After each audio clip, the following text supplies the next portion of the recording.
Hello and welcome to the next podcast with Lilian and Andy. Today we're going to talk about how was the process when you changed from the traditional medical viewpoint to you hoping that something else was possible. Hello, Lilian. Hi, Andy. Good to see you. Good to And see the you. reason for this interest is that it's actually how I've built most of my courses to be very curious on what's going on. And in my courses, it's how to shift from not having hope to having hope of getting rid of some of your stress related symptoms. It's about what thoughts and beliefs and so on you need to change in order to become better and better. So here it's about the maybe seconds, maybe minutes, maybe years where you change your mind in regard to I trust everything I hear from doctors, parents, teachers until this, hey, wait, couldn't there be something else going on? So tell me a little about the process. You definitely believed in the medical traditional viewpoint because you went to a neurologist. Is that the truth? Yeah, and it was a very strange experience because when you're given the diagnosis, there's this sort of awkward silence, and you think, what's going on? What's happening to me? Am I hopeless? Am I just going to decline? Is there an alternative? I thought that at the time, is there an alternative? But I dismissed that thought because I thought there probably isn't. This is my fate. But I wasn't happy with that, Lillian. I was never content to just decline. I mean, I guess nobody is, but that was sort of in the narrative. That's in the story about Mm, people with diagnosis with chronic illnesses. mm. But So, you don't decline in a linear way because you have new things that happen to you. Your symptoms change constantly. It's not black and white. and what happened? I mean, you got the pills, you did exactly what the doctors want you to do. For how long did you sort of buy into that? For 2 years, I took the pills religiously and did what I was told. But after 2 years, I started having panic attacks. I started feeling terrible side effects where I'd have horrendous tremors all over my body and breathlessness and just really unbearable. And I thought, this can't be the only option I was ever given was more dopamine. And I And thought, this can't be right. I became suspicious at that point that this can't be the only answer. so did you know exactly that it was the pills and not the diagnose that No, I caused? didn't know. I didn't know, but I thought there's something that's happening to me that I can't accept. And whether it's the pills that are causing it or it's the deterioration of my condition, I don't know. At that point, I didn't know. And I thought, but I'm going to see what I can do about this. And this is very interesting. So you will see what you can do about it. What did you do in the start? Well, I did lots of research online. I tried various things, some of which helped, some of which didn't. And then I found you and the Hope course.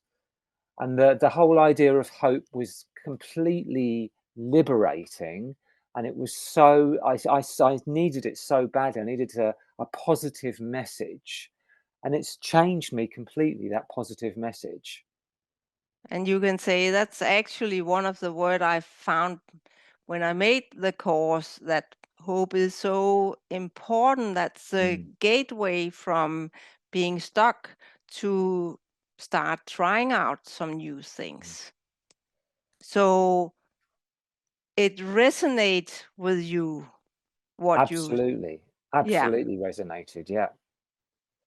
And then in other podcasts, we've told about you going through the course and becoming what? More and more confident in this new way of thinking, or what's going on? More and more confident, happier, much more relaxed, much less symptomatic, really. I mean, I still have symptoms and they can be quite bad, but I'm not, my perspective has shifted. So if I'm lying awake in the middle of the night with a tremor in my left hand, I just think I'm going to be curious about this. I'm not going to get upset. I'm not going to wish that it went away. I'm just going to be curious and let it happen. And that shift in perspective has changed my relationship with myself and the world around me and made me feel a lot happier. And that's one of the key things about the course, is that you can kind of embrace yourself and be happier with yourself and less disappointed that you're on this decline that you can't do anything about.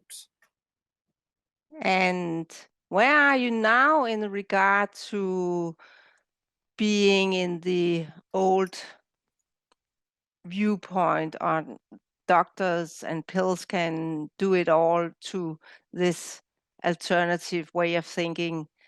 Well, I'm How much, many percentage are I'd in say each about I'd, camp? I'd say about 90% of the new way of thinking that I have embraced, but I still have a 10% doubt, and I still experiment on myself, and I take various vitamin pills, and I do this and I do that, and I try things that are more aligned with the medical model, but usually they don't work and they just make my symptoms worse, which kind of just reinforces my belief in what we're doing. So this is interesting. This doubt, what is that about? Because I can learn something. I can maybe improve Mm. the course. What's the doubt about? I think it's just about clinging on to the idea that it's a medical condition and that you can medicalize your way out of it, and that chronic illnesses are, it's possible to take tablets to eat your way out of it, or to have some kind of therapy that will get you out of it. But I think it's much more nuanced than that and much more complex than that. And it involves your whole being and your whole attitude and your mind and your body combined, rather than just taking more different kinds of pills. It feels more, there's more integrity to what we are doing rather than just popping a pill, which feels as if it has no integrity, no value. And as I say, Lilian, I find that they just make my symptoms worse. So what do you need in order for this doubt to silence? I need to be more relaxed. I need to be more confident in myself. Is there final proof you need? Not really, because I think I do get proof. I mean, I'll give you an example. A few weeks ago, I was in the bathroom washing my hands with soap, and I couldn't make the soap move in my hand. It just wouldn't move. This was before I took my meds. Yesterday, I was able to wash my hands using the soap and moving the soap around in both hands without the meds. And I thought, well, this is not a straightforward example of decline, because I couldn't do that a few weeks ago, and now I can do it. And I'm more relaxed and I'm sleeping better. And there's all these positive signs. And I think it's about paying attention to the positive signs and celebrating them. I And had how do another, you celebrate now? I tell my partner, there was an example yesterday or 2 days, yeah, yesterday we went to the beach in the car, and I said to my partner, I'm not nervous. I'm not nervous anymore about being in the car with all these lorries thundering past on the A14. I don't mind. I don't mind. I'm okay. This is progress, because I was very nervous about being in the car. So you have to be very, very vigilant about all the positive signs in your life, the positive signs of improvement, Do and you, really celebrate them and notice them and make a note of them, because they're yeah, so important. do you write them down? Because these examples are really good to tell other people. I don't, Lillian, but I could. And what I could do is I could write them down in a journal and then look at them before I go to sleep at night. Yeah. Read them and think, this is just progress. This is good stuff that's happening to me. And that's the key to this, I think, is kind of reinforcing your successes. So even it seems like small things like washing your hands, it is a big things because it's where it show up where you can see that you are becoming better and better. It's these small things, and then they slowly add up Mm. to bigger things or longer periods where you can do it, and more small movements you can do. And I think that you do get new symptoms as well, but it's wrong to think that this means that you are in decline, because you get symptoms that, I mean, for example, I have a foot that curls over. My toes want to curl over in my left foot, but this used to happen in my right foot, but it doesn't happen in my right foot anymore. So that's kind of an example of where a symptom is varying. In, it got worse, it got better, it got worse, it might get better. But I think And, it's so important to make note, to remember this, to notice it, to remember it. and what do you think now when you get a new symptom? I think I need to be curious about this. I need to watch what happens. I need to be curious. I try not to be emotional or get upset or become distressed, because I think I know, not I think, I know that makes the symptoms worse. So if I should say it, that new symptoms, they represent a little mystery we have to solve. Yeah, definitely. Definitely. And here before the podcast, we talked about building up strength in your feet. Mm, That was one way of dealing with strange symptoms in especially the feet, but because the feet are so weak because we put them in flat shoes on flat floors. So they are not challenged. It's like having a cast on your whole arm. mm. Your muscles get weaker, don't they? Yeah. Yes, and I've been exercising. I do a lot of exercise barefoot, and I think it's helped my balance, because my balance has certainly improved. I can do more exercises that are about balance without having to stand on both feet. So that's progress as well. It's really about being curious and doing experiments and trying new things, not being afraid to try new things. So if you could get hold upon a person in the state where he for a period have observed, for example, a tremor in a hand or foot, Mm, if you could get hold on a person before he go to a neurologist, and of course we want these guys on our course, but what would you tell this person to help him tweak his belief around what was going on? Well, I would be very, very, I would be not exactly skeptical, but I would be very, very cautious about what I'm told by the neurologists about Parkinson's, because it's from the course I did with you.